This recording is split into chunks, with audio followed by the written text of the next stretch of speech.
السلام علیکم ورحمۃ اللہ وبرکاتہ۔ الحمد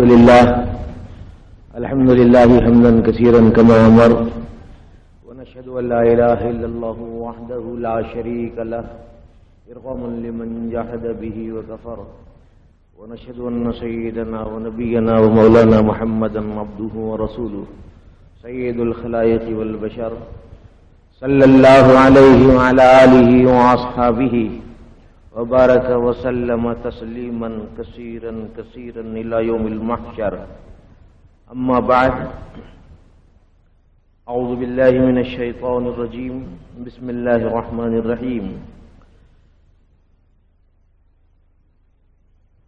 یا ایھا الذین آمنوا اتقوا اللہ وکونوا مع الصادقین، صدق اللہ العظیم۔ محترم بزرگوں،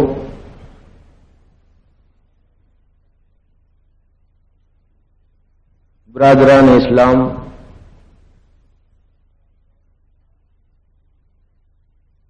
اور صاحب ایمان بہنوں،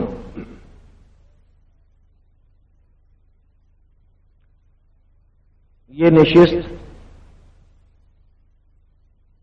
اس اجتماع کی آخری نشست ہے، اور اسی مجلس میں چونکہ دعا بھی ہوگی، اسی لیے کسی ایک بات پر اکتفا نہیں کریں گے، بلکہ چند ضروری اور متفرق باتوں کی طرف آپ حضرات کی توجہ کو مبذول کرائیں گے۔ ان میں بعض چیزوں کا تعلق فکر سے ہے، اور بعض چیزوں کا تعلق عمل سے ہے، اور بعض چیزوں کا تعلق حالات سے ہے۔ اس لیے توجہ سے چند اہم باتیں سن لیجیے۔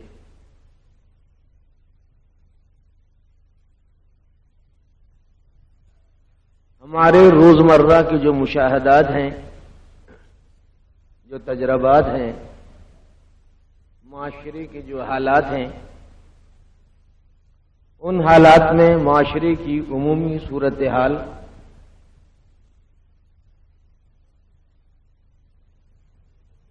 بگڑتی جا رہی ہے۔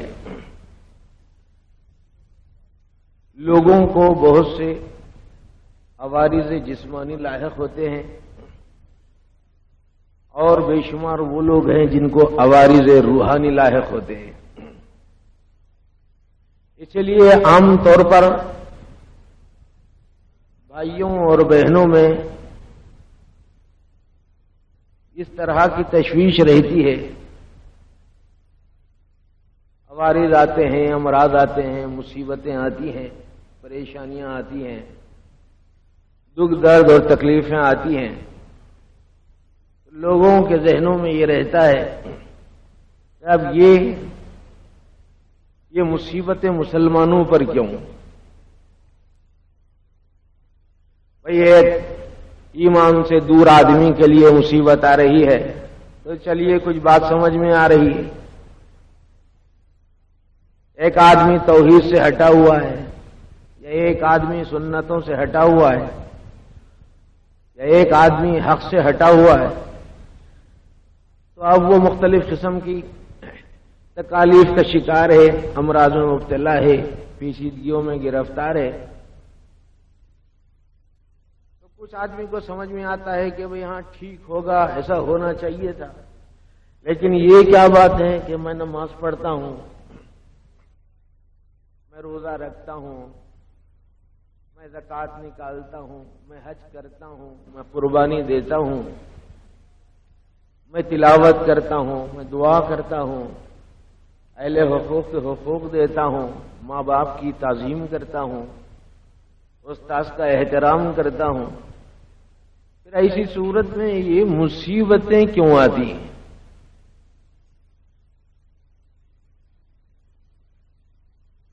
اس کو آپ دو حدیثوں کی روشنی میں سنیے. ایک تو یہ ہے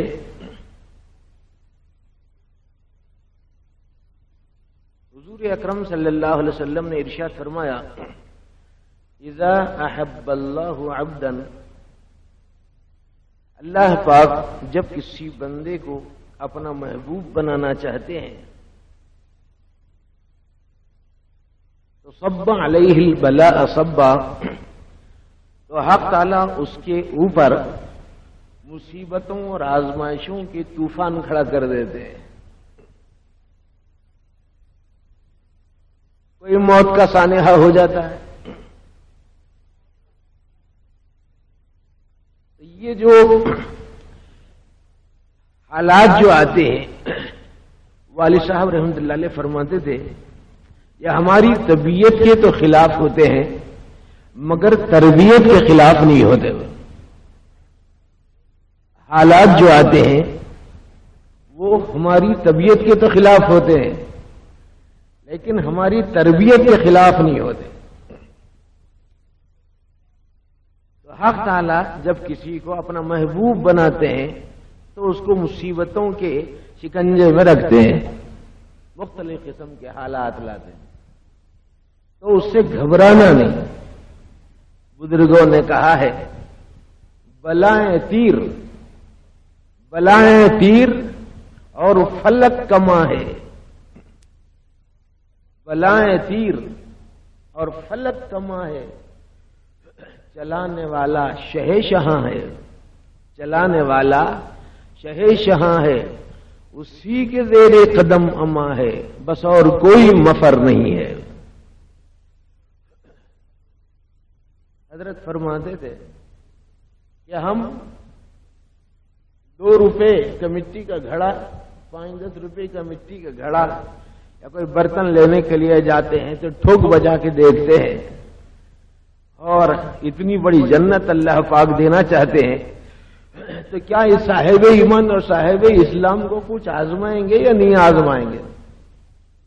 یقیناً آزمائیں گے. ہاں، تو آزمائشوں میں رہنا ہو سکتا ہے کہ وہ محبوبیت کی علامت ہو، لیکن آزمائشوں میں نہ ہونا خطرہ ہے کہ کہیں اللہ کا غضب نہ ہو.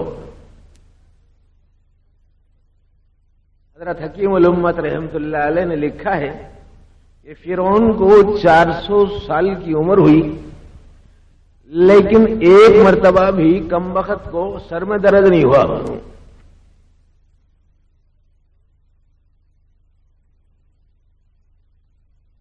تو آزمائشیں آتی ہیں،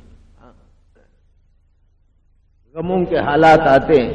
زندگی، ایک بزرگ کا شعر ہے، زندگی پرکیف پائی گرچہ دل پر غم رہا، زندگی پرکیف پائی گرچہ دل پر غم رہا، ان کے غم کے فیض سے میں غم میں بھی بے غم رہا، ان کے غم کے فیض سے میں غم میں بھی بے غم رہا. تو ہو سکتا ہے کہ اللہ پاک اپنا محبوب بنانا چاہتے ہوں، اسی لیے گھبرانا نہیں. مصیبت میں بشر کے جوہر مردانہ کھلتے ہیں، مبارک بزدلوں کو گردش قسمت سے ڈر جانا ہو.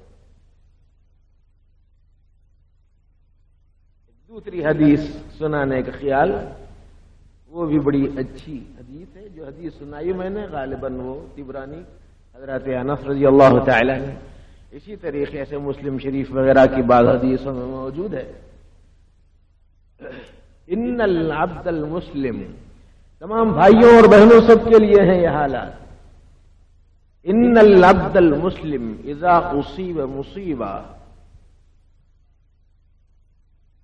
جب کوئی مسلمان بندہ اس کے اوپر کوئی مصیبت اور آفت آتی ہے،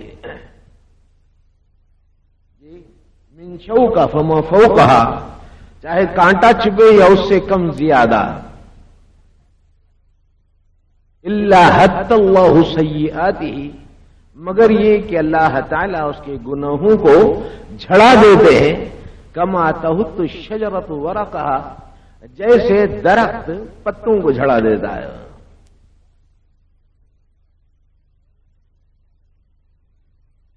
اور ایک بڑی عجیب حدیث ہے. حضور صلی اللہ علیہ وسلم نے ارشاد فرمایا ان العبد المسلم، جب کسی مسلمان بندہ، کوئی مسلمان بندہ ایسا ہو سبقت لہو منزلۃ من اللہ عز وجل، من جانب اللہ اس کو کسی خاص درجے پر پہنچانا ہوتا ہے، ولم یبلغہ بعملہ، اور وہ اس خاص مرتبے تک اپنے خصوصی اعمال کے ذریعے سے نہیں پہنچتا، اپنے اعمال صالحہ کے ذریعے سے نہیں پہنچ پا رہا ہے، تو کیا ہوتا ہے؟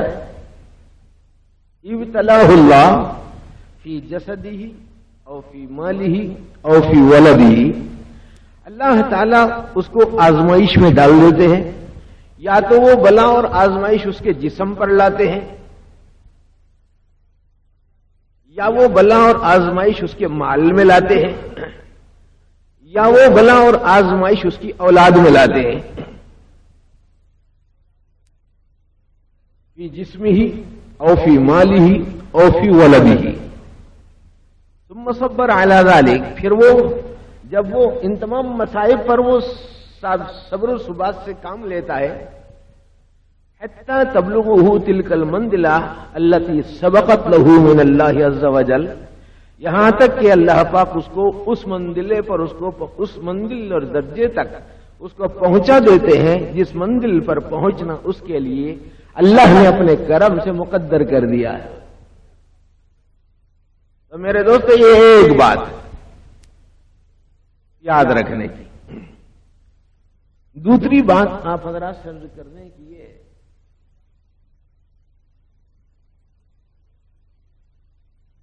کہ ہم لوگوں کے حالات بے سکونی کے حالات ہیں، اور ہر کس و ناقص الجھنوں کا شکار ہے، اور باوجود ساز و سامان کی فراوانیوں کے ہم کو سکون نہیں ہے، نہ بھائیوں کو سکون، نہ بہنوں کو سکون، نہ رشتہ داروں کو سکون، تمام بڑے چھوٹوں کا سکون غارت ہو کے رہ گیا اللہ ماشاءاللہ. تو یہ سکون کے حاصل کرنے کی تدبیر خاص قرآنی کیا ہے؟ بولتا ہے ناجی صاحب میرے پاس مال ہے، بیوی ہے، بچے ہیں، مال ہے، جائیداد ہے، چیزیں ہیں، کھیتی باڑی ہے، کاروبار ہے، آلات ہیں، سب ہے صاحب، سونا ہے، چاندی ہے، یہ ہے وہ ہے، سب ہے، لیکن صاحب کیا بات ہے نہیں معلوم، سکون نہیں ہے. سکون نہیں ہے. سکون ایسا کیوں ہوتا ہے میرے دوست؟ ایسا اس لیے ہوتا ہے کہ ہم نے چیزوں میں سکون سمجھا. غلطی کیا ہوئی ہم لوگوں سے؟ ہم نے چیزوں میں سکون سمجھا، تو جس چیز میں سکون کا ذریعہ سمجھے اس کے حاصل کرنے کی تگودوں میں لگ گئے، نتیجہ صفر. پھر سکون ملتا کیسا ہے؟ اللہ پاک قرآن مجید میں ارشاد فرماتے ہیں الا بذکر اللہ تطمئن القلوب. یاد رکھو، آگاہ ہو جاؤ، دل کے کان کھول کے سنو، اللہ کے ذکر سے دلوں کو چین ملتا ہے. تو اللہ تعالی کے ذکر کو کرنے سے، چاہے آپ ذکر لسانی کریں، چاہے آپ ذکر فکری کریں، چاہے آپ ذکر عملی کریں، چاہے آپ ذکر وصفی کریں، چاہے آپ ذکر آثاری و افعالی کریں، چاہے آپ ذکر صفاتی وجودی کے اعتبارات پیش نظر رکھیں، بہرحال ذکر جب آئے گا اپنی زندگی میں، اپنے دل میں اللہ کی یاد ہوگی تو سکون ملے گا.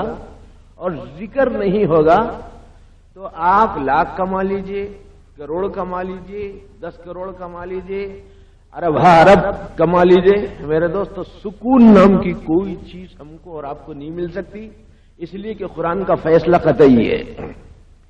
اس لیے ذکر الہی کو اور چین اسی میں ہے، اور جب تک کہ وہ ذکر اللہ تعالیٰ کی یاد دل میں نہیں آتی چین ملتا ہی نہیں، جب تک کہ غیر دل میں گھسا ہوا رہے گا اس وقت تک کہ چین ملنے کا سوال ہی نہیں۔ والد صاحب تو بے شمار مثالیں دیتے تھے، بھائی دیکھیے اگر اچانک خدا نخواستہ اس مجمع میں سانپ آ گیا، غیر مانوس چیز حشرات اللہ، اب اسے ایک سانپ آ گیا، کیوں بھائی آپ اور میں ایسا چین سے بیٹھ سکتے؟ ارے ذرا ٹھہرو، کم از کم 5 منٹ ٹھہرو، پہلے اس کا کام پورا کریں گے، اس کے بعد تمہاری تقریر سنیں گے۔ ارے نہیں میاں وہ کیا وہ حشرات اللہ میں سے ایک سانپ آ گیا تو تم کیوں اتنے پریشان ہو رہے ہیں؟ تو نہیں صاحب بے چینی ہو رہی، بولے غیر داخل ہو گیا اندر۔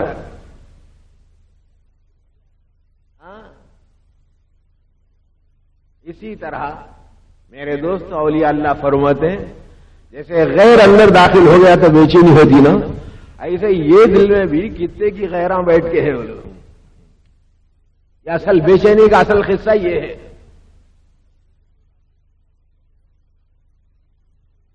آنکھ میں وہ گھاس کا تنکا گر گیا، چین سے رہتے بے چین رہتے، ہم لوگ تو بے چین ہوتے، آپ لوگ کیسے رہتے وہ تو نہیں معلوم، بے چین ہو جاتے۔ چین کب آتا؟ وہ باہر کی چیز باہر، اور بس جس نزاکت، جس صفائی ستھرائی، جس احتیاط کے ساتھ اس آنکھ کو رہنا ہے ویسا ہی رہے تو اس آنکھ کو سکون ملے گا، اور جب تک کہ اس آنکھ میں وہ گھاس کا تنکا رہے گا اس وقت تک کہ بے چینی رہتی۔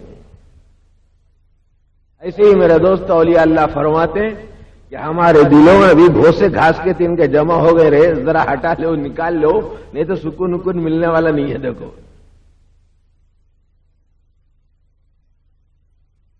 راستے سے چلتے رہے تو کانٹا نہیں چبھتا، کانٹا چبھ جاتا نا کیکر کا، کوئی بھی کانٹا، چین سے بیٹھ دے، بے چین کب تک، چین کب تک نہیں ملتا؟ جب تک کہ وہ کانٹا نکال کے نہیں پھینک دیتے اس وقت تک کہ چین نہیں ملتا۔ اسی طرح میرے دوستو اولیاء اللہ یہ کہتے ہیں کہ اس دل کی سرزمین پہ، اس دل کے اندر بہت سارے کانٹے بھرے ہوئے ہیں، کانٹے چبھ گئے ہیں، غیر اللہ کے کانٹے لگ گئے ہیں۔ مہربانی کر کے ذکر کی کثرت اور فکر کی مداومت، دوا میں طاعت، حب الہی اور حب رسول کے ذریعے سے میرے دوستو ان کانٹوں کو اور ان گھاس کے تنکوں کو اور یہ حشرات الارض کو اور ان سانپوں اور بچھوؤں کو اور اس مختلف قسم کی آلائشوں کو نکال پھینکو۔ نکالو معصب اللہ کا خسو خاشاک ہے جتنا، پسندیدہ اسی درجے ہے باطن پاک ہے جتنا۔ سکون کیسا ملے گا؟ آج اپنے دل میں اللہ کی محبت، اللہ کے رسول صلی اللہ علیہ وسلم کی محبت، اللہ تعالیٰ کی یاد، قرآنی احکام کی تعمیل، شریعت مطہرہ کے حدود کا پاس لحاظ، ان چیزوں سے ہمیں سکون ملتا ہے۔ اسی لیے تمام بھائیوں اور بہنوں سے ہماری گزارش یہ ہے کہ ذکری مداومت کے ذریعے سے اور فکری مداومت کے ذریعے سے، تلاوت کے ذریعے سے، دعاؤں کے ذریعے سے، کلمہ طیبہ کے ذریعے سے، استغفار کے ذریعے سے، درود شریف کے ذریعے سے، صوم کلمے اور چہرم کلمے کے ذریعے سے اور کلمات خیر کے ذریعے سے، تسبیح و تحلیل کے ذریعے سے، جی، اور اسی طریقے سے کلمات، مختلف قسم کے کلمات جو احادیث میں آئے ہیں، جس کی بڑی فضیلتیں آئی ہیں جن کی، ان کلمات کے ذریعے ذکر و فکر کے ساتھ اپنے دل کے اندر ذکر کا نور بھرنے کی کوشش کیجئے، پھر انشاءاللہ اللہ تعالی سکون عطا فرمائیں گے۔ سکون، یہ دوسری بات تھی آپ حضرات سے عرض کرنے کی۔ تیسری بات آپ حضرات سے عرض کرنے کی یہ ہے یہ جو سلسلے کی بات کرتے ہیں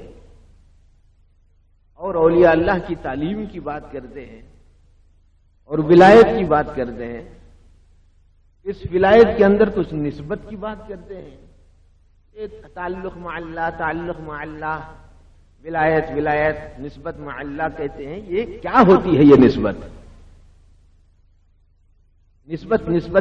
کہتے ہیں. یہ نسبت کیا ہے؟ یہ بات آپ سے مختصر سے پیرائے میں ذکر کرنے کی. حضرت امام جعفر صادق رحمۃ اللہ علیہ کے پاس ایک آدمی چل رہا، وہ دریا کے کنارے چل رہے تھے. ایک شخص آیا، کہنے لگا کہ حضرت یہ نسبت کہتے ہیں، تعلق کہتے ہیں اور ولایت کہتے ہیں، خاص طور پر یہ نسبت والی بات کہتے ہیں. یہ کیا نسبت ہوتی کیا ہے؟ تو حضرت امام جعفر صادق رضی اللہ عنہ نے اس آدمی کو اپنے ہاتھوں سے اٹھایا اور دریا میں پھینک دیا، پانی کے اندر پھینک دیا. وہ بیچارہ جی طرفہ تماشا تیرنا نہیں جانتا تھا، یہ تیرنا نہیں آتا تھا. اب بڑا ہاتھ پاؤں مارا، اب پانی میں ڈوبنے لگا، بے یارو مددگار ہونے لگا. اب کوئی سہارا اس کے ہاتھ کو نہیں آنے لگا. زندگی کا سہارا بھی ڈھونڈنا چاہتا ہے مگر کوئی سہارا ملنے کو تیار نہیں. اب دے ہاتھ پاؤں مار رہا ہے. اب ڈوبا اور جب ڈوبا، یہاں تک کہ اس نے غیروں کو پکارنا شروع کیا. کبھی امی کو پکارا، کبھی ابا کو پکارا، کبھی چچا کو پکارا، کبھی تایا کو پکارا، کبھی ان کو پکارا، ان کو پکارا، سب کو پکار لیا، بچا لو. لیکن کوئی ساتھ دینے کو، آنے کو، پکڑنے کو، تھامنے کو، نکالنے کو تیار ہی نہیں. یہاں تک کہ خود حضرت جعفر صادق رضی اللہ تعالیٰ عنہ سے بھی کہنے لگا، اے ابن رسول اللہ، اے اللہ کے رسول کے فرزند رشتہ دار، آپ بچا لیں. آپ پھر بھی نہ آگے بڑھے نہ اس کو بچایا. اس کے بعد جب وہ اپنے ڈوبنے کی آخری سرحد پر پہنچنے لگا وہ شخص، اور جی اوپر آتے ہیں، پھر اب چاہتا ہے آدمی ڈوبنے، جی ڈوبا اور پھر اوپر نہیں آتا. ایسے موقف میں آ گیا اور اس کو یقین ہو گیا کہ اب کوئی مجھے بچانے والا نہیں. تو بے اختیار اس شخص کی زبان پر ایک قوت والی نسبت کے ساتھ ایک لفظ آیا. اس نے کہا اللہ. بس اتنا کہنا تھا، اے اللہ، اللہ. حضرت امام جعفر صادق رحمۃ اللہ علیہ نے اس کو پانی میں سے اب نکالا اور فرمایا وہ نسبت جس کو کہتے ہیں وہ نسبت ایسی ہوتی ہے، نسبت ایسی ہوتی ہے.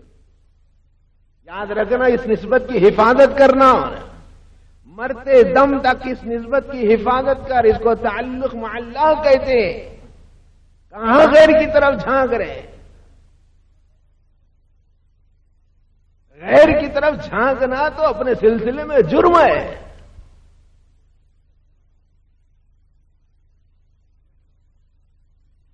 اس کو نسبت کہتے ہیں. اسی لیے کرنے والی ذات اللہ کی. ایک اور بات کرتے ہوئے اس بات کا تذکرہ کر لیں تاکہ بات معمول کے اعتبار سے پوری ہو. لوگوں کے ذہنوں میں یہ رہتا ہے کہ صاحب ہم لوگ کماتے بہت ہیں لیکن مال میں برکت نہیں ہوتی، یا ایسے ہی ہم لوگ کاروبار بہت کر رہے ہیں لیکن حالات سازگار نہیں ہو رہے. تو معاشی وسعت اور برکت کے لیے کوئی خاص قسم کا عمل بتا دیجئے. بیوی ہے، بچے ہیں، کاروبار ہے، حالات ہیں، معاملات ہیں، چھوٹے بڑے ہیں. کیا کرنا چاہیے؟ تو بھائی وہ ایک بات سن لینا ہے اور اس کو اپنی عملی زندگی میں اس وظیفے کو داخل کر لیں. چھوٹا سا عمل ہے، تمام بھائی اور بہنیں کر سکتے ہیں اس عمل کو۔ امام احمد ابن حنبل رحمۃ اللہ علیہ نے اپنی مسند میں اس کا ذکر کیا ہے، اور حضرت عبداللہ ابن عمر رضی اللہ تعالیٰ عنہ اس کے راوی ہیں، اور باب الدعوات یا کتاب الدعوات میں یہ حدیث مذکور ہے۔ خاص طور پر امام احمد ابن حنبل رحمۃ اللہ علیہ نے نقل کیا ہے، میں آپ کو وہ سنا دیتا ہوں، اور اس کا ایک جملہ آپ حضرات کو یاد ہے، اس کی نشاندہی کر دیتا ہوں، تاکہ مالی اور معاشی وسعتوں اور برکتوں کے بارے میں کچھ حدیث کے اعتبار سے رہبری مل جائے، اور پڑھنے کی سب کو اجازت ہے، کوئی بات نہیں ہے۔ ایک صحابی حضور صلی اللہ علیہ وسلم کی بارگاہ میں آئے اور کہنے لگے یا رسول اللہ تولت عنی الدنیا، اے اللہ کے رسول صلی اللہ علیہ وسلم دنیا مجھ سے روٹھ گئی ہے اور میں بے سہارا اور بے یار و مددگار ہو گیا ہوں، کوئی میرا پرسان حال نہیں ہے۔ وقلت ذات یدی، اور اے اللہ کے رسول صلی اللہ علیہ وسلم میرے ہاتھ خالی ہو گئے، میرے ہاتھ خالی ہو گئے۔ تو حضور صلی اللہ علیہ وسلم نے ارشاد فرمایا فَأَيْنَ أَنْتَ مِنْ صَلَاةِ الْمَلَائِكَةِ، پھر ایسا کیوں نہیں کرتے کہ تم فرشتوں جیسی نماز پڑھو، اور ایسا کیوں نہیں کرتے کہ تم اللہ تعالیٰ کی جو مخلوقات اللہ تعالیٰ کی تسبیح بیان کرتی ہیں تم کیوں نہیں کرتے؟ اس لیے کہ بہا یرزقون، اس کے ذریعے سے ذی حیوان کو اور انسانوں کو جانداروں کو رزق دیا جاتا ہے۔ تو ان صحابی نے کہا کہ اللہ کے رسول یہ فرشتوں کی نماز اور مخلوقات کی تسبیحات کیا ہیں؟ تو حضور صلی اللہ علیہ وسلم نے ارشاد فرمایا سبحان اللہ و بحمدہ سبحان اللہ العظیم، سبحان اللہ و بحمدہ سبحان اللہ العظیم استغفر اللہ۔ یہ 3 لفظ ہیں، یہ یاد کر لینا ہے آپ حضرات کو، یاد ہے تعلق ذہنی قائم کر لینے کا ہے۔ سبحان اللہ و بحمدہ سبحان اللہ العظیم استغفر اللہ۔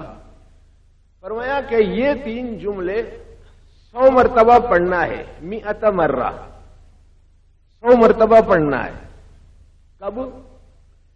ما بین طلوع الفجر الى ان تصلی الصبح، فجر کی نماز سے پہلے۔ جیسے تہجد کے لیے اٹھ جاتے ہیں 2 بجے 3 بجے 4 بجے 5 بجے، فجر سے اذان سے پہلے 10 منٹ 5 منٹ پہلے جب بھی موقع ہوا، وقت حدیث میں خاص طور پر اس وقت کا تذکرہ آیا ہے، تہجد والا وقت پڑھنا ہے 100 ہی مرتبہ، زیادہ تعداد بھی نہیں ہے۔ اس کے بعد حضور صلی اللہ علیہ وسلم نے ارشاد فرمایا کہ تأتی الدنیا راغمتاً صاغرتاً، دنیا پھر تمہارے پاس ناک رگڑ کر آئے گی، دنیا تمہارے پاس ناک رگڑ کر آئے گی، کچھ اور حصہ ہے اس کی اس وقت ضرورت نہیں ہے، اتنا کافی ہے۔ تو بھائی وہ بھائی اور وہ بہنیں جو معاشی طور پر یا مالی طور پر برکتوں کے نہ ہونے کا شکوہ کرتے ہیں اور مختلف قسم کے حالات اور الجھنوں میں گرفتار رہتے ہیں، یہ تہجد والے جہاں نماز کی پابندیوں کے ساتھ یہ تہجد کے وقت میں 100 مرتبہ تسبیح اور تحمید اور استغفار پڑھ لیا کرے، انشاءاللہ اس سے آپ کا منشا قریب پورا ہوتا رہے گا اگر اللہ تعالیٰ کو منظور ہوا۔ یہ 3-4 باتیں تو یہ اعتبار سے تھیں جس میں اپنے عمل اور حال سے متعلق ہے۔ خاص طور پر جو فکری بات اس وقت آپ حضرات سے ہم کرنا چاہتے ہیں وہ یہ ہے کہ آپ عصر کی بات کے بیان میں سنا کہ لا مالک الا اللہ کے اعتبارات آئے، اور اس وقت آپ سے جو فکری بات کرنا ہے وہ یہ ہے کہ لا فاعل الا اللہ، فاعل حقیقی اللہ کے سوائے کوئی نہیں۔ یہ ہمارے پاس تعلیمات کا درجے دوم ہے، یعنی تعلیمات کی دوسری سیڑھی ہے، اس کے اوپر اور 2 درجے ہیں، لیکن یہ دوسری سیڑھی اتنی اہم اور اتنی نزاکت والی اور اتنی شاندار، باوجود نازک ہونے کے انتہائی باعظمت و اہمیت ہے، شدید اس کی ضرورت ہے سمجھنے کی۔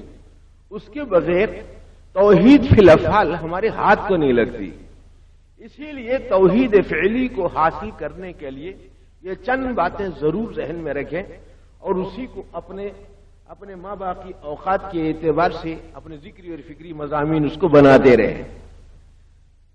یہ اللہ تعالی کرتا دھرتا ہے یا فاعل حقیقی اللہ ہے یا توحید اصل میں کرتے اللہ ہے، اس کو سمجھنا کیسا؟ بھئی دیکھیے، حضرت پیران پیر محبوب سبحانی شیخ عبد القادر جیلانی رحمۃ اللہ علیہ نے اس کے بارے میں ایک مثال دی.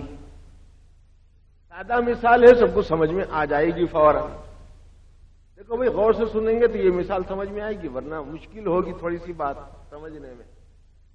فرمایا کہ دیکھو، اگر کوئی شخص پتھر لے کر کتے کو مارے تو کتے کو جو غصہ آتا ہے تو اس بنیاد پر وہ کتا پتھر کے پیچھے بھاگتا ہے یا اس ذات کی طرف بھاگتا ہے جس کے ہاتھ سے پتھر چھوٹا ہے. کتے کو جب ہم مارتے ہیں تو اب وہ کتا پتھر کی طرف نہیں بھاگتا. اب تک تجربہ نہیں ہوا تب تجربہ کر لو. یہ اس بات کی علامت ہے کہ اس کے اندر حیوانی سطح کا تھوڑا سا شعور باقی ہے اور وہ سمجھ رہا ہے کہ پتھر کیا ہے، پتھر والا کون ہے. اتنی سمجھ اس کو بھی ہے. حضرت پیران پیر رحمت اللہ علیہ فرماتے ہیں اللہ پاک بھی کائنات کی ان شکلوں کو پتھر بنا کر استعمال کرتے ہیں. چاند کے ذریعے، سورج کے ذریعے، زمین کے ذریعے، آسمان کے ذریعے، پانی کے ذریعے، آگ کے ذریعے، اور چیزوں کے ذریعے، مٹی کے ذریعے، ہواؤں کے ذریعے، غذاؤں کے ذریعے، باغوں کے ذریعے. یہ جو مختلف قسم کی کائنات کی اشیاء ہے نا، سے اللہ پاک در حقیقت من جانب اللہ ہے. وہ تو آج بھی غلط فہمی سے پتھر کو اصلی نفع اور ضرر کا مالک سمجھتا ہے. پتھر جی، وہ پتھر ہی نقصان پہنچا رہا ہے، وہ پتھر ہی نقصان پہنچا رہا ہے بلکہ سمجھتا ہے. حضرت پیران پیر رحمۃ اللہ علیہ فرماتے ہیں کہ نہیں، یہ غلطی ہے. جی اگر ایسا ہوگا تو ہم توحید کی لغزش میں آئیں گے. توحید فعلی کی بات یہ ہے کہ پتھر کو اصل مت سمجھو، پتھر کا پھینکنے والا اصل ہے، اس کی طرف لپکا جائے، اسی کی طرف پلٹا جائے. اس بات کے ذریعے سے اللہ والے اللہ کی طرف پلٹاتے ہیں کہ تم لوگ کن کن چیزوں کو کرتا دھرتا سمجھ رہے ہیں. جیسے آج کل بہت ہو رہا ہے، جی یہ صاحب یہ شیطان کر رہا ہے، وہ شیطان کر رہا ہے، وہ شیطان کر رہا ہے، شیخ سدو کر رہا ہے، لال بیگ کر رہا ہے، نرسپا کر رہا ہے، وہ فلاں کر رہا ہے، چچا کر رہا ہے، تھایا کر رہا ہے. ارے توحید فعلی کے مضمون کے بالکل خلاف بات ہے. وہ اسباب میں اللہ کسی بھی چیز کو ذریعہ بنا دیں گے، لیکن وہ فعل کی تخلیق من جانب اللہ ہے. والقدر خیرہ وشرہ من اللہ. ایک مثال تو یہ یاد رکھو، جلدی سمجھ میں آتی. اور ایک مثال یاد رکھنا، ایک اور مثال. بھائی دیکھیے، ریلوے اسٹیشن پر ایک باپ اپنے بچے کو لے کے وہاں پر ریلوے پلیٹ فارم پر چلے گیا. وہاں جا کے سارے بچے کھڑے ہوئے ہیں، دیکھ رہے ہیں تماشا. وہ بچہ بھی سارا منظر اور نظارہ دیکھ رہا ہے. اتنے میں ایک ٹرین آئی اور اس کے بالکل آخری، پہلے ڈبے میں ایک اور آخری ڈبے میں ایک شخص ہے اور اس کے ہاتھ میں لال جھنڈی اور ہری جھنڈی ہے. وہ لال جھنڈی بتاتے ہی ٹرین رک گئی. لال جھنڈی بتانے کے بعد ٹرین رک گئی. بچہ بولتا ابا لال جھنڈی میں اتنی طاقت ہے کہ ٹرین رک جاتی ہے.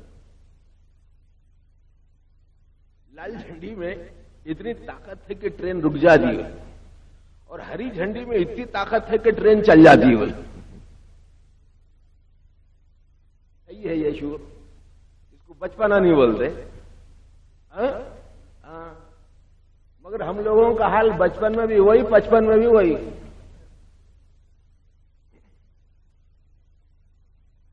جو حال بچپن کا وہی حال بچپن کا.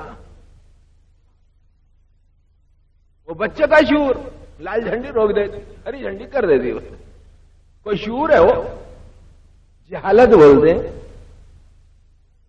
اس نے ذریعے کے طور پر ایک چیز عارضی طور پر استعمال کر لی اپنے ضابطے قاعدے قانون کے لحاظ سے، مگر اس کو کرتا دھرتا سمجھنا، فاعل مختار سمجھنا، اور اس کو مشکل کشا سمجھنا، یا اس کو مختار کل سمجھنا، اور اس کو صاحب اختیار سمجھنا، کہ میرے دوست یہ نہیں، وہ اصل نہیں ہے۔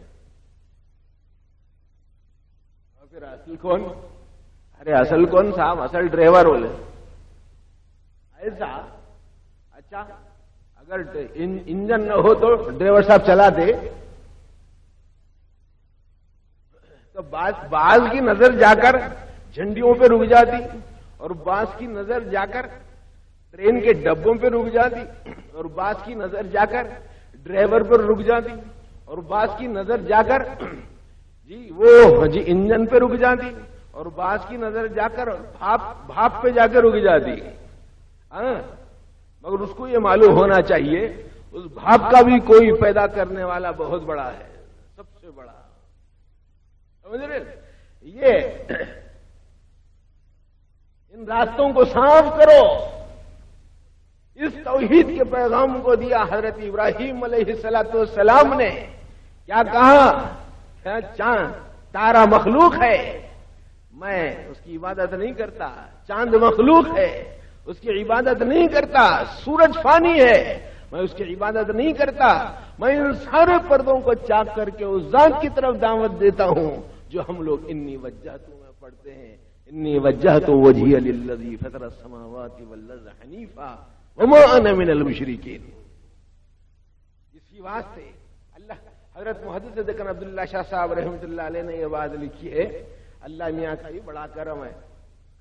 جس وقت حضرت ابراہیم علیہ السلام کو آگ میں جھونکا گیا اور شیطانی تدبیروں کی بنیاد پر ان کو منجنیق میں بٹھا کر جب آگ کے شعلوں کے حوالے کر دیا گیا، اب آپ آگ کے شعلوں کے بیچ ہیں اور گوپن سے چھوٹ چکے ہیں، درمیان میں مولخ والی کیفیت میں ہے، اتنے میں ایک فرشتہ آتا ہے اور یہ کہتا ہے کہ ابراہیم اگر آپ کا منشا ہو تو کچھ مدد کروں۔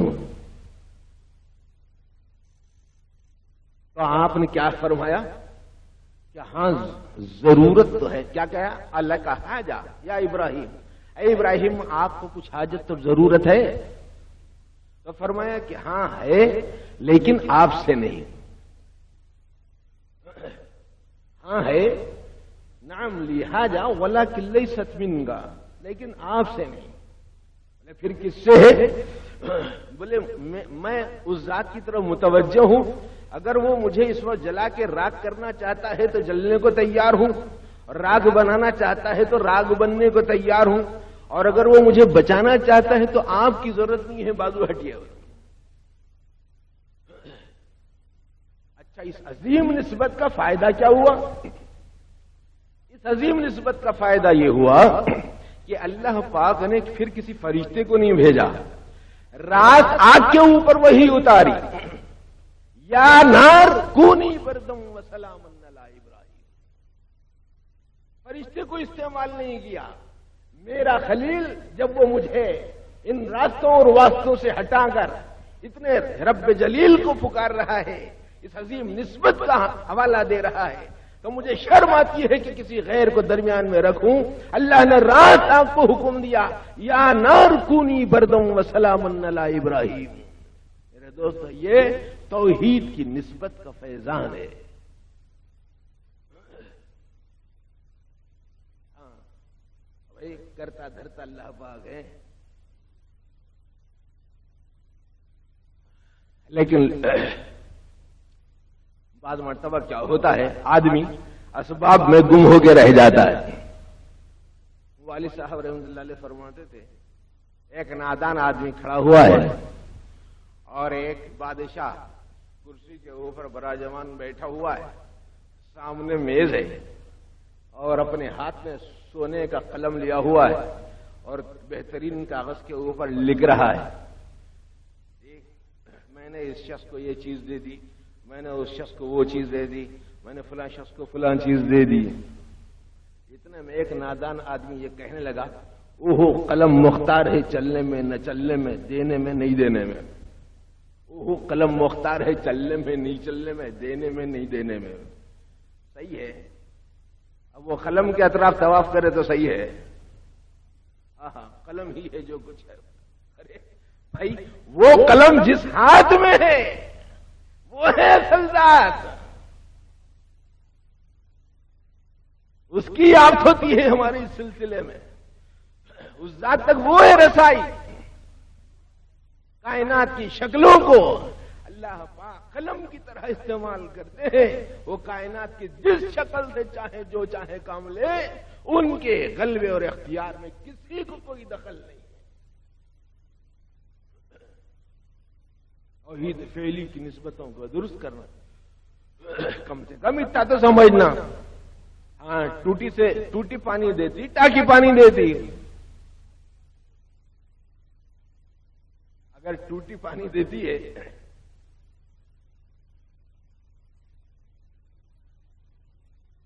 چلچلاتی دھوپ میں، وہ ٹوٹی خود شکایت کرتی ہے، میں بھی آپ کے جیسی بہت ترس رہی ہوں، پہلے میرے اوپر پانی ڈالو بعد میں تم لو. اصل ٹاکی سے آتا پانی. اسی طرح میرے دوستوں اصل اللہ پاک کے غیبی خزانے ہیں. ان کے دو قسم کے خزانے ہیں. ایک خزانہ ہے جلال کا اور ایک خزانہ ہے جمال کا. ان دونوں کو جمع کرے تو کمالات والا خزانہ بولتے. جلال اور جمال کے مجموعے کو کمال کہتے ہیں. اللہ تعالیٰ کمالات والے خزانے رکھتے ہیں. ان کے پاس رحم کا خزانہ، ان کے پاس غضب کا خزانہ، ان کے پاس عزت کا خزانہ، ان کے پاس ذلت کا خزانہ، ان کے پاس دینے کا خزانہ، ان کے پاس روکنے کا خزانہ. سارے خزانے ان کے پاس. تو آپ سارے خزانے ان کے پاس ہیں تو بھائی لینا کہاں سے؟ کسی چیز کو لینا ہے یا نہیں لینا ہے تو کس سے مانگیں گے؟ والد صاحب رحمۃ اللہ علیہ فرماتے تھے اس کی مثال اگر غیر سے مانگنے لگے تو اس کی مثال ایسی ہو جائے گی جیسے آپ کے ہاتھ میں 1,00,000 روپے ہیں اور آپ دینے کے لیے تیار ہیں. بس ادھر آواز عجیب بات کھلی اور ادھر آپ دینے لگے. ایک مفلس ہے، خلاش ہے، بے حیثیت ہے، کچھ نہیں بیچارہ، ہاتھ بھی خالی ہے، جیب بھی خالی ہے، کچھ بھی نہیں ہے. تو خزانہ جس کے پاس ہے ان دیتا ہے یا جو خزانے سے خالی ہے وہ دیتا ہے؟ نہیں صاحب، جس کے پاس خزانہ ہے وہ نہیں دیں گا. تو پھر خزانے کس کے پاس؟ اللہ کے پاس. پھر یہ غیر کے پاس جھانکنے کا کیا ہے قصہ ہو؟ اسی لیے میرے دوستو اسلام کی صاف ستھری تعلیم کو داغدار مت کیجیے. تو جہاں ہم توحید آثاری کے بارے میں یہ الحمدللہ لا معبود الا اللہ کی فہم رکھتے ہیں، اسی طرح توحید فعلی میں، توحید فی الافعال میں کرتا دھرتا اللہ کی ذات کو سمجھ کر خالق فعل اللہ تعالیٰ کو سمجھے، اس سے توحید فعلی ہاتھ آتی ہے. البتہ ایک زبردست ٹھوکر لگتی ہے.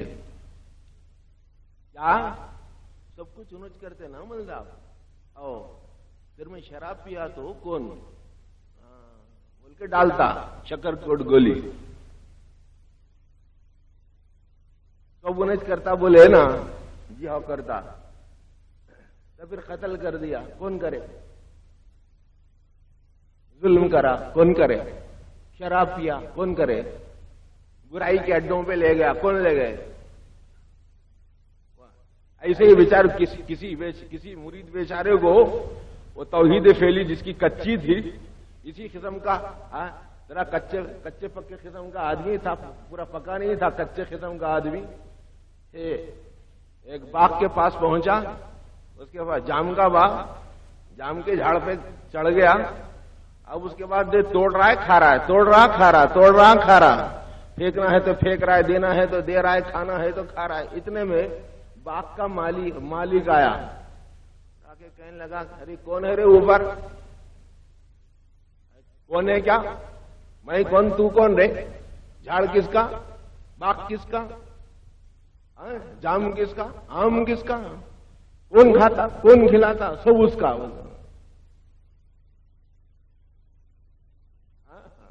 ایسا اچھی بات ہے، ٹھیک ہے جو مالک تھا نا انہیں بھی ایک پکے صاحب کا مرید تھا.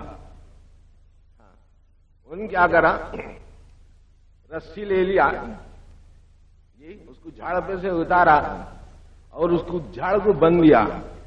اب اس کے بعد اب جو برسانا شروع کرا لٹ, اب وہ حواس باختہ ہو گئے. ارے ارے ارے یہ کیا, کون مارتا جی, کون مارتا, کس کی لاٹھی, کس کی رسی, کس کا باغ. اب جب عقل ٹھکانے لگی تو میرے دوستو نسبت غلط نہیں کرنا, نسبت غلط نہیں کر دینا. حضرت پیران پیر رحمت اللہ علیہ کو بھی بھٹکانے کی کوشش کیا ہے شیطان اس مرحلے میں. ہاں, فتاوا میں موجود ہے. عرش جی بادل کی طریقے سے ایک نورانی عرش کی طرح تخت کو بچھایا, بہترین سنہری کرسی پر شاندار براجمان, اور وہاں سے آواز لگا رہا ہے, عبد القادر آپ کی ریاضت, آپ کے مجاہدات اور آپ کی دیانتیں اور آپ کی مشقتیں اور آپ کے مختلف قسم کے کام, اوہ یہ دیکھ کر میری طبیعت خوش ہو گئی. میں بہت خوش ہو گیا تمہارے ان اعمال کے ذریعے سے. آج سے آپ کے اوپر سے شریعت معاف ہو. حضرت پیران پیر رحمت اللہ علیہ نے کہا لا حول ولا قوت الا باللہ. جی مردود تو شیطان ہے. ارے جو شریعت آقا کو معاف نہیں ہوئی, جو شریعت حضرت ابو بکر رضی اللہ تعالیٰ عنہ کو معاف نہیں ہوئی, جو شریعت حضرت عمر فاروق کو معاف نہیں ہوئی, اور جو شریعت حضرت عثمان و علی رضی اللہ عنہما کو معاف نہیں ہوئی, اور جو شریعت صحابہ کو نہیں معاف ہوئی, اور جو شریعت مطہرہ تابعین تابعین ائمہ مجتہدین عالم اسلام کے انسانوں کو معاف نہیں ہوئی, یہ آخر عبد القادر کے لیے شریعت کیسا معاف ہو گئی؟ شیطان ہے شیطان. یہ بولتے ہی طاقت برخاست, جی کرسی ختم, نور ندارت, بھاگنے لگا. جاتے جاتے کہنے لگا عبد القادر کیا بچ گئے ہیں جی؟ ایسا بچے ہیں کچھ مت پوچھئے, ورنہ اس وادی میں اس سنگلاخ توحید پھیلی کی اس سنگلاخ وادی میں نے 70,000 اولیاء کو یہ چٹکیوں میں بہکایا ہے. کیسی شیطانی کارستانیاں رہتی ہیں میرے دوست. اسی لیے میرے تو بڑا سنبھلنا پڑتا ہے. تو کرنے والی اللہ ہے, توحید. ہاں, خالق اللہ, کاسب ہم کسب ہمارا, تخلیق ان کی. والقدر خیرہ و شرہ من اللہ. دنیا میں جو برائیاں موجود ہیں, جو بری چیزیں جن کو ہم محسوس کرتے ہیں, وہ بری چیز کا پیدا کرنا برا نہیں, اس بری چیز کا استعمال کرنا برا ہے. بری چیز کو پیدا کرنا برا نہیں ہے, اس بری چیز کا استعمال کرنا برا ہے. اسی لیے میرے دوستو اپنے فکر کو درست کیجئے. اب میں فکر کے اس مرحلے پر ایک خصوصی بات فکر کی جو حضور اکرم صلی اللہ علیہ وسلم کی جی ذکر کر کے انشاءاللہ تعالی اس کے بعد دعا کر لوں گا. مگر بات خصوصی ہے, توجہ سے سنیں گے تو پلے پڑے گی, نہیں تو آدھا پون حصہ آپ کو چھٹ جائے گا اور میں پھر بتانے سے رہا بھول جاتا ہوں بار بار. ایک مرتبہ حضور صلی اللہ علیہ وسلم نے, ہم لوگ کس انداز سے سوچتے ہیں اور وہ دور کیسا تھا اور وہ اہل اسلام و ایمان کیسا سوچتے تھے, ان سوچوں میں فرق بھی سوچتے رہیے کہ بھئی آخر ان حضرات کے سوچنے کا انداز کیسا تھا, ہم لوگوں کی سوچنے کا انداز کس قسم کا ہے. حضور صلی اللہ علیہ وسلم نے فرمایا, بہت سارے صحابہ موجود تھے, خاص طور پر یہ خلفائے راشدین بیٹھے ہوئے تھے. حضور صلی اللہ علیہ وسلم نے ارشاد فرمایا, حبب الی من الدنیا ثلاث من دنیاکم ثلاث. ہے میرے صحابہ, تمہاری دنیا سے مجھے 3 چیزیں پسند ہیں. الطیب والنساء وقرۃ عینی فی الصلاۃ. ایک یہ ہے کہ مجھے خوشبو بہت پسند ہے, اس دنیا کی خوشبو مجھے پسند ہے. دوسرے یہ کہ نیک بیوی مجھے پسند ہے, اور تیسرے یہ کہ میری آنکھوں کی ٹھنڈک نماز میں ہے, اس سے میری آنکھیں ٹھنڈی ہوتی ہیں. میری آنکھوں کی ٹھنڈک نماز میں. آقا یہ بات کہہ گئے, یہ کہنا چاہتے تھے کہ اے میرے صحابہ, تم لوگ بھی سمجھدار ہو, اپنی اپنی صلاحیتوں کے لحاظ سے یہ سمجھاؤ, بتلاؤ کہ تمہارے نزدیک کس کس قسم کی چیزیں تم کو پسند ہیں. موقع اور محل تاڑ گئے. سب سے پہلے جب بھی سوال ہوتا آقا کا تو عام طور پر حضرت ابوبکر صدیق رضی اللہ تعالیٰ عنہ جواب کی طرف متوجہ ہو جاتے تھے. ترتیب بھی اسی طرح کی تھی بیٹھی ہوئی. تو حضرت ابوبکر صدیق رضی اللہ تعالیٰ عنہ نے کہا کہ اللہ کے رسول منشا سمجھ گیا. کہنے لگے حبیب الیہ من الدنیا ثلاث، اے اللہ کے رسول صلی اللہ علیہ وسلم اس دنیا کے اندر مجھے بھی 3 چیزیں بہت محبوب ہیں. مجھے بھی 3 چیزیں محبوب ہیں، بہت محبوب ہیں. کون کون سی؟ فرمایا پہلی چیز جو سب سے زیادہ مجھے محبوب ہے النظر الی وجہ رسول اللہ صلی اللہ علیہ وسلم. اے اللہ کے رسول میرا جی یہ چاہتا ہے، سب سے پہلی پسند اس دنیا کی میری یہ ہے کہ بس میری نظریں ہوں اور آپ کا چہرہ ہو. میری نظریں ہوں اور آپ کا چہرہ ہو. اور دوسری بات ارشاد فرمائی انفاق مالی علی رسول اللہ. اے اللہ کے رسول صلی اللہ علیہ وسلم میرے مال کا پورے طور پر آپ کی ذات مبارک پر اور آپ کی منشا کے موافق خرچ ہو جانا یہ میری دوسری پسند ہے. میرے مال کا ایک ایک حبہ. یہ صدیق اکبر رضی اللہ تعالیٰ عنہ کا خرچ ہے.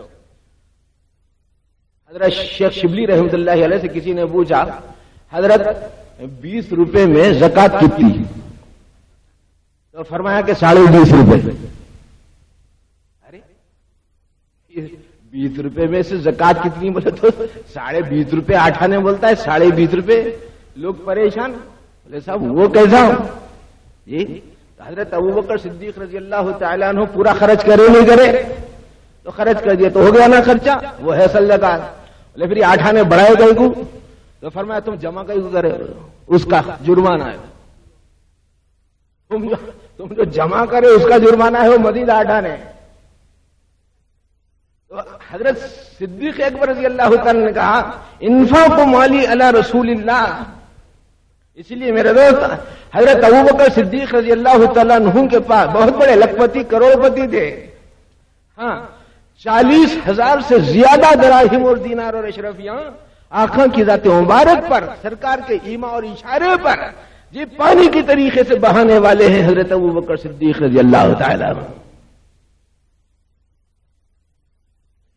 میرے دوست ہم لوگوں کو کیا خرچ کرنا آتا ہے؟ تیسری بات کیا فرمائی یا رسول اللہ؟ تیسری چیز جو اس دنیا میں مجھے سب سے زیادہ پسند ہے وہ یہ ہے کہ میری بیٹی آپ کے نکاح میں رہے. ان تکون ابنتی تحت رسول اللہ، ان تکون ابنتی تحت رسول اللہ صلی اللہ علیہ وسلم. میرے دوستو یہ فکر تھی حضرت ابوبکر صدیق رضی اللہ تعالیٰ عنہ. آج ہم لوگوں کے پسند ہاں بس بعد میں جانے کے بعد پوچھ لو کیا کیا پسند ہے.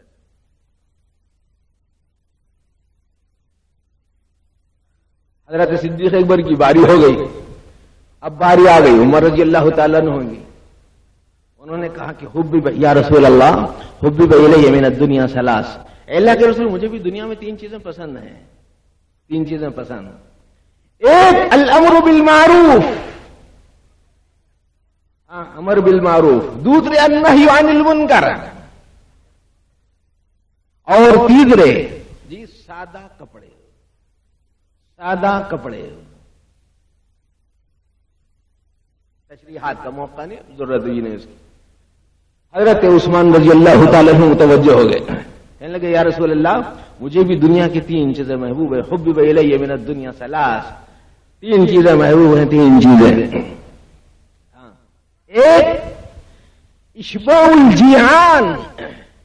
اس واقعے کو حافظ ابن حجر اسقلانی رحمۃ اللہ علیہ نے الاستعداد میں نقل کیا ہے. دیکھنا ہے تو کبھی دیکھ لو حوالہ وغیرہ.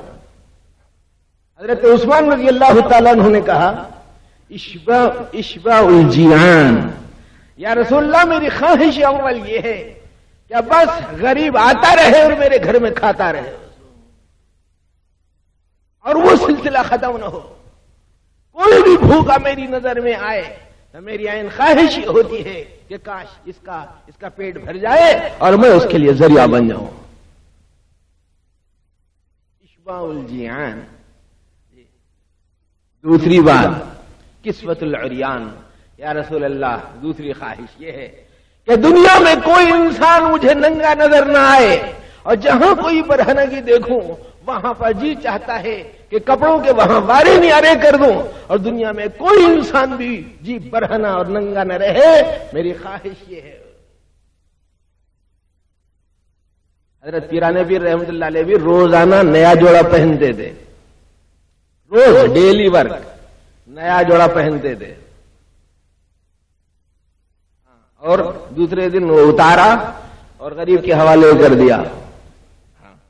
کسی نے پوچھا کہ حضرت جب دینا ہی چھے تو نیا کئی کو نہیں دیتے، ایک دن پرانا کئی کو کر رہے. اور میں نیا پیش کرنے میں نفس کے سر اٹھانے کا امکان ہے. عبد القادر بہت اچھے اچھے کپڑے تقسیم کر رہے ہوتے، میں اس کو سمجھاتا ہوں کہ نہیں میلا کچیلا استعمال کیا ہوا ایک جوڑا دے رہا ہوں. اتنا تزکیہ کرتے تھے. آج ہم لوگ ہاں معمولی سمجھائے 25 ساڑیاں تقسیم کروں بیٹا ایسا.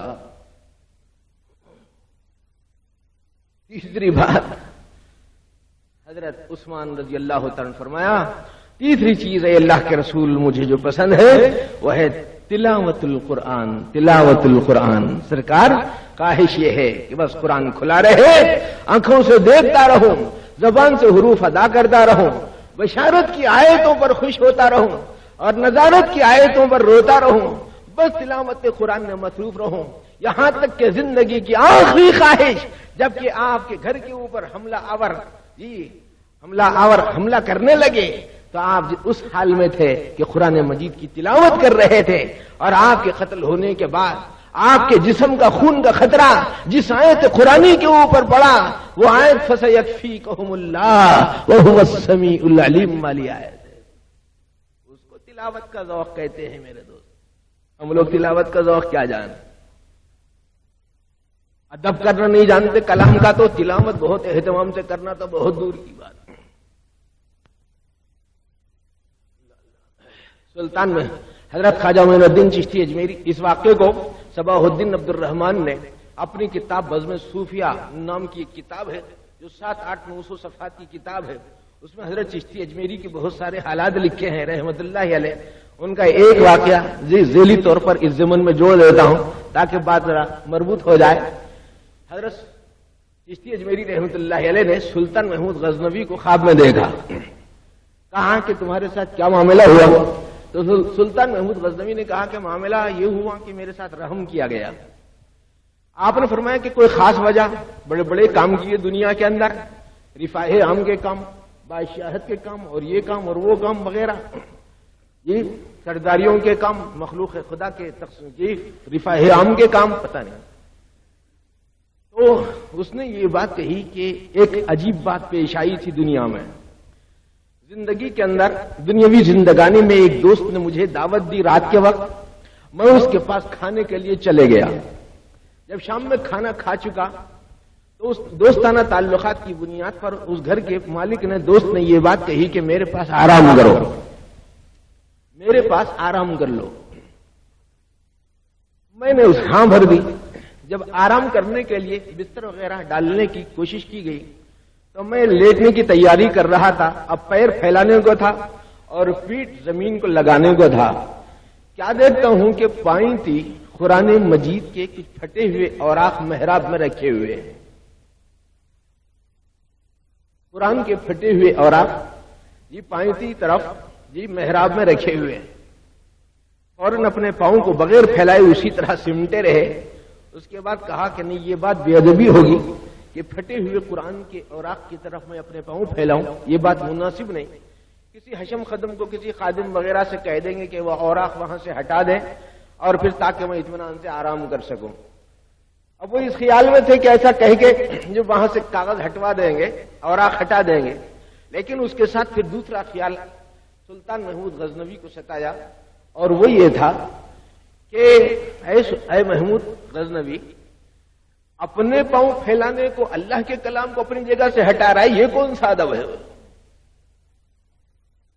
اپنے پاؤں پھیلانے کے لیے اللہ کے اور اللہ کے کلام کے اوراق کو اپنی جگہ سے ہٹا رہے ہو، اس میں بھی بے ادبی معلوم ہوتی ہے۔ اگرچہ اٹھانا کچھ ناجائز نہیں تھا، لیکن وہاں پر جو بات خاص طور پر پیش کی گئی ہے وہ یہ ہے، کہتے ہیں کہ اس کے بعد ان اوراق کو وہاں سے ہٹایا نہیں گیا، سلطان محمود غزنوی اسی طرح رات کاٹتا رہا اور اپنے پاؤں اس نے لمبے نہیں کیے اور پوری رات کسی طریقے سے رت جگہ کے ساتھ چلے گئی۔ اس عمل کو اللہ پاک نے اتنا محبوب کیا، اللہ نے کہا کہ محمود غزنوی تو نے میرے کلام کی عزت کی، میں نے تیری عزت کا فیصلہ کر دیا ہے۔ میرے دوستو، آج ادب نام کی چیز نہیں، بچہ ادب نہیں کرتا باپ کا، ہاں، اور بچے ادب نہیں کرتے ماں باپ کا، بچے ادب نہیں کرتے اپنے استاذ کا۔ اس لیے میرے دوستو آداب کا خیال رکھیے، ادب سے ہی انسان ہے، ادب جو نہ سیکھے وہ حیوان ہے۔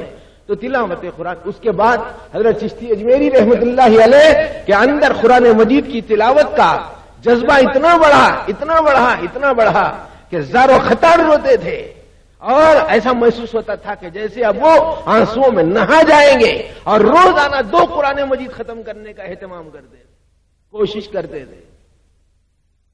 میرے دوست، یہ تو حضرت عثمان رضی اللہ تعالیٰ عنہ نے کہا کہ یا رسول اللہ، میری زندگی کی خواہش یہ ہے کہ میری پسندیدہ چیز قرآن مجید کی تلاوت ہے۔ میرے دوستو، قرآن پڑھتے رہیے، پڑھاتے رہیے، سیکھتے رہیے، سکھاتے رہیے، تلاوت کرتے رہیے، کراتے رہیے، جی خوب جم کر خوب تلاوت کیجیے گھنٹوں۔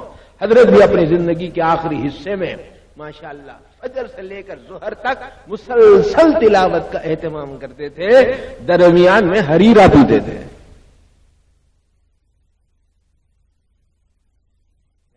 اتنا حالانکہ حافظ نہیں، لیکن قرآن مجید کا ذوق حضرت فرماتے تھے کہ اللہ کا احسان ہے کہ اپنے مرشدین کرام کے واسطے سے اللہ نے ہمارے سلوک کو قرآنی بنا دیا ہے، اور ہمیں اصطلاحات کی اتنی زیادہ شدید ضرورت نہیں ہے۔ بغیر اصطلاحات کے ہم منشا اور مصداق کو سمجھ سکتے ہیں، سمجھا سکتے ہیں۔ اگر اللہ پاک کسی کو اس کی افہام و تفہیم کے اعتبار سے اصطلاحات بھی عطا کر دے تو زہر قسمت، چلے بہت نور نلا نور، خوشی کی بات ہے۔ حضرت علی رضی اللہ تعالیٰ عنہ متوجہ ہوئے، کہنے لگے یا رسول اللہ میں بھی کہہ دوں اپنے؟ صحابہ متوجہ ہوئے، ہاں کہہ دیجئے۔ حضرت علی رضی اللہ تعالیٰ عنہ نے کہا یا رسول اللہ، مہمان کا اکرام ایک پسند، مہمان کا اکرام کرنا بہت پسند ہے، اکرام الضیف۔ دوسرے فرمایا الصوم فی الصیف، شدید گرما میں روزہ بہت پسند کی چیز ہے میری۔ اور تیسری چیز فرمائے میدان کارزار میں اہل کفر و شرک کے الرغم توحید کی دعوت دیتے ہوئے اسلام کے علمبردار بن کر الضرب بالسیف معرکہ کارزار میں انسانوں کو تہہ تیغ کر دیا جائے کہ دنیا میں کفر اور شرک کا نام و نشان باقی نہ رہے۔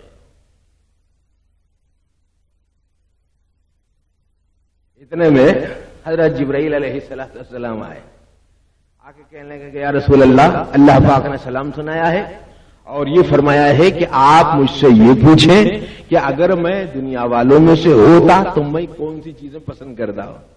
تو آقا نے کہا کہ اچھا کہو جبرائیل، کیا بات ہے، اگر تم دنیا والوں میں سے ہوتے تو کون سی چیزیں پسند کرتے؟ تو فرمایا کہ دیکھو ارشاد الضالین، میرا جی یہ چاہتا ہے کہ میں ایک ایک گمراہ انسان کو راہ راست پر لانے کا فیصلہ کروں، ایک ایک بھٹکے ہوئے انسان کو بھٹکتی راستے سے ہٹا کر راہ راست پر ڈالنے کا کام یہ میرے پسندیدہ کاموں میں سے ہوتا۔ اور دوسرا کام جی غریبوں کے ساتھ، بیواؤں کے ساتھ، بے کسوں کے ساتھ، لاچاروں کے ساتھ اور مجبوروں کے ساتھ میری موالست ان کے ساتھ لگا ہوا رہوں، ان سے الفت کے ساتھ پیش آؤں۔ اور تیسرے فرمایا جو بال بچے والے ہیں ان کے ساتھ میں ہمیشہ خیر خواہی سے مالی امداد کرتا رہوں۔ اس کے بعد اللہ پاک نے کہا کہ میرے حبیب کو میرے بھی 3 چیزیں پسند ہیں، سو پہنچا دو۔ اللہ میاں نے کیا کہا؟ میرے کو ایک بات یہ پسند ہے کہ آدمی کے بس میں جتنا ہے اتنا کر دے، باقی میرے ذمہ کر دے۔ میرے کو یہ بہت پسند ہے، تمہارے بس میں حضرت یوسف علیہ السلام یہ اندر کمرے میں سے جب زلیخا نے بلایا کمرے میں سے کہاں تک آتے؟ دروازے تک، جہاں پر خفل لگا ہوا تھا. دروازے کے پاس آ کے کہتے پروردگار یہاں تک تو میں آ گیا، اب آگے بچانا آپ کا کام ہے. آدمی کے بس میں جتنا ہے اتنا تو کرنا. آدمی کتنا کرنا صاحب، کتنا کرنا اپنے بس میں جتنا ہے اتنا کرنا. ایک صاحب حضرت سے پوچھے، ارے حضرت یہ ذکر اتنے کرو، اور یہ تلاوت اتنی کرو، اور یہ تسبیحاں اتنے پڑھو، اور یہ درود اتنے پڑھو، یہ کب تک پڑھنا؟ آخر یہ اتنے لاکھ ہو گئے، وہ اتنے لاکھ ہو گئے، وہ اتنے لاکھ ہو گئے، کب تک پڑھنا حضرت؟ یہ کب تک پڑھنا؟ تو فرمایا کہ اگر کوئی آدمی تجھ سے یہ پوچھے، یا تو اگر مجھ سے یہ پوچھے کہ حضرت میں 50 سال سے کھانا کھا رہا ہوں، ابھی کب تک کھاؤں؟ 50 جی اب کیا کرتے؟ صبح سے بند کرتے؟ ارے جب تک سانس ہے کرتے رہنے کا ہے. میں 60 سال سے کپڑے پہن رہا ہوں، اب کل سے چھوڑ دوں کیا؟ اب میں 15 سال سے میں سانس لے رہا ہوں، اب صبح سے بند کرنا کیا؟ یہ کوئی مسئلہ ہے؟ ارے بھائی اسلامی ایمان ہمارے ساتھ، اور زندگی کی آخری سانس تک، یہاں تک کہ بس یا تو اسلام کی حالت پر ہم زندہ رہیں یا ایمان کی حالت پر ہماری وفات ہو جائے. بس ان جذبات کے ساتھ ہمیں اس دنیا میں جینا ہے. آنے والی مصیبتوں کے اوپر صبر کرنے والے اور اللہ کے سامنے اپنی آنکھوں سے آنسو بہانے والے انسان اللہ پاک کو بڑے محبوب اور پسندیدہ ہیں. میرے دوستو یہ فکر ایسی ہوتی تھی حضرت کی، صحابہ کی، تابعین کی، تبع تابعین کی، ائمہ مجتہدین کی. میرے دوست ہم لوگوں کی فکر ہیں. انہیں کیسا مرتا ہوں گا جی؟ اس کو گرانے کا ہے، کیسا گرانا؟ اس کو دبانا ہے، اس کو کیسا دبانا؟ اس کو جلانا ہے، اس کو کیسا جلانا؟ اس کو مٹانا ہے، اس کو کیسا مٹانا؟ کیا فکریں ہیں میرے دوستو؟ اس طرح کی فکریں ہمارے لیے کارگر اور مفید نہیں. ایک اونچے سلسلے سے وابستگی کے بعد ہمارے نہ صرف یہ ہے کہ اصولی فرائض میں بلکہ اخلاقی فرائض میں یہ بات داخل ہوتی ہے کہ ہم اپنے اعتبارات ظاہری اور باطنی کو محسوس کریں. اللہ پاک آپ حضرات کو جزا دے. بہت دیر سے بات سن رہے ہیں، اب ہم درود شریف پڑھ لیجئے، دعا کریں. اللهم صل على سيدنا محمد وعلى آل محمد وبارك وسلم. ربنا آتنا في الدنيا حسنة وفي الآخرة حسنة وقنا عذاب النار. اللهم وفقنا لما تحب وترضى من القول والعمل. اللهم إنا نسألك الجنة ونعوذ بك من النار. يا عزيز يا غفار يا كريم يا ستار يا رب العالمين يا أرحم الراحمين منذول بك كل حاجة. اللهم أعنا بالعلم وزينا بالحلم وأكرمنا بالتقوى وجملنا بالعافية. ربنا لا تجعلنا فتنة للقوم الظالمين ونجنا برحمتك من القوم الكافرين. اللهم اغفر لنا ولوالدينا ولأساتذتنا ولمشايخنا ولمن له حق علينا ولمن أوصانا بالدعاء. اللهم إنا نسألك العفو والعافية والمعافاة الدائمة في الدنيا والآخرة. اللهم إنا نسألك من خير ما سألك منه نبيك سيدنا محمد صلى الله عليه وسلم، ونعوذ بك من شر ما استعاذ منه نبيك سيدنا محمد صلى الله عليه وسلم. اللهم إنا نسألك علما نافعا وعملا متقبلا وقلبا منورا وتوفيقا إحسانا وتوبة نصوحا وصبرا جميلا وأجرا عظيما ولسانا ذاكرا وبدنا صابرا ورزقا واسعا وسعيا مشكورا وذنبا مغفورا وعملا مقبولا ودعاء مستجابا وجنة الفردوس نعيما. اے اللہ ہمارے گناہوں کو معاف فرما، کوتاہیوں کو درگزر فرما، دنیا اور آخرت کی بھلائیاں نصیب فرما. اے اللہ جو مسحور ہیں ان کے سحر کو توڑ دے، جو آصف زدہ ہیں ان کے آصف کو ختم فرما دے، جو پریشان حال ہیں ان کی پریشانیوں کو دور فرما دے، جو بے روزگار انہیں حلال روزی نصیب فرما. اے اللہ جو بے نکاح ہیں ان کی شادیوں کے اسباب مہیا فرما. اے اللہ جو بے اولاد ہیں انہیں صاحب اولاد بنا. اے اللہ جن گھرانوں میں لڑکیاں بے نکاح ہیں، اے اللہ اپنے خزانے غیب سے ان کے شادیوں کے اسباب مہیا فرما. اے اللہ جو غریب ہیں ان کو امیر بنا دے. اے اللہ جو امیر ہیں ان کو غنی بنا دے. اے اللہ جو غنی ہیں ان کو سخی بنا دے.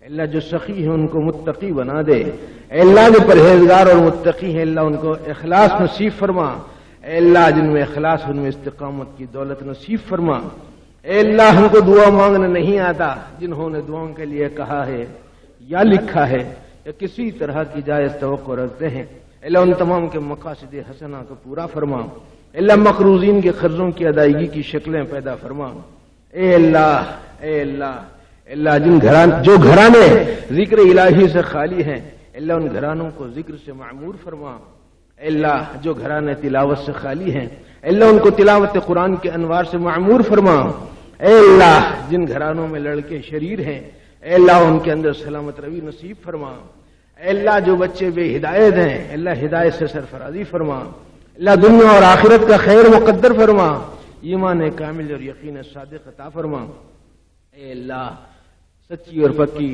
نورانی ربانی روحانی نماز نصیب فرما، اے اللہ مدارس عربیہ مکاتب قرآنیہ اور حقیقی خانقاہوں کی حفاظت فرما، اے اللہ مدارس عربیہ مکاتب قرآنیہ اور حقیقی خانقاہوں کی حفاظت فرما، اے اللہ علم کے حلقوں کو غنیمت سمجھنے کی توفیق دے دے، اے اللہ ذکر کے حلقوں کو غنیمت سمجھنے کا حوصلہ عطا فرما، آپس میں ایک دوسرے کا اکرام ملحوظ رکھنے کی توفیق دے دے، اخلاص اور للہیت کے پاکیزہ جذبات عطا فرما، اے اللہ نفس اور شیطان کے مکر و فریب سے ہماری حفاظت فرما، اے اللہ ہر وہ بھلائی عطا فرما جس بھلائی کو مانگا حضور اکرم صلی اللہ علیہ وسلم نے، اے اللہ ہر اس برائی سے حفاظت فرما جس برائی سے حفاظت مانگی حضرت محمد صلی اللہ علیہ وسلم نے، اے اللہ مرتے دم غیب سے مدد کی جو ساتھ ایمان کے اٹھا لی جو جب دم واپسی ہو یا اللہ لب پہ ہو لا الہ الا اللہ محمد رسول اللہ، اے اللہ ہماری ان ٹوٹی پھوٹی دعاؤں کو آقا نامدار تاجدار مدینہ گنبد خضرا کے مکین جالیہ مبارک میں آرام کرنے والے ساقی کوثر شافع محشر شفیع المذنبین رحمت للعالمین حضرت محمد الرسول اللہ صلی اللہ علیہ وسلم کے صدقے اور طفیل میں قبول فرما، ربنا تقبل منا انك انت السميع العليم وتب علينا انك انت التواب الرحيم، وصلى الله تعالى على خير خلقه ونور عرشه سيدنا محمد وعلى اله واصحابه اجمعين، سبحان ربك رب العزة عما يصفون وسلام على المرسلين والحمد لله رب العالمين.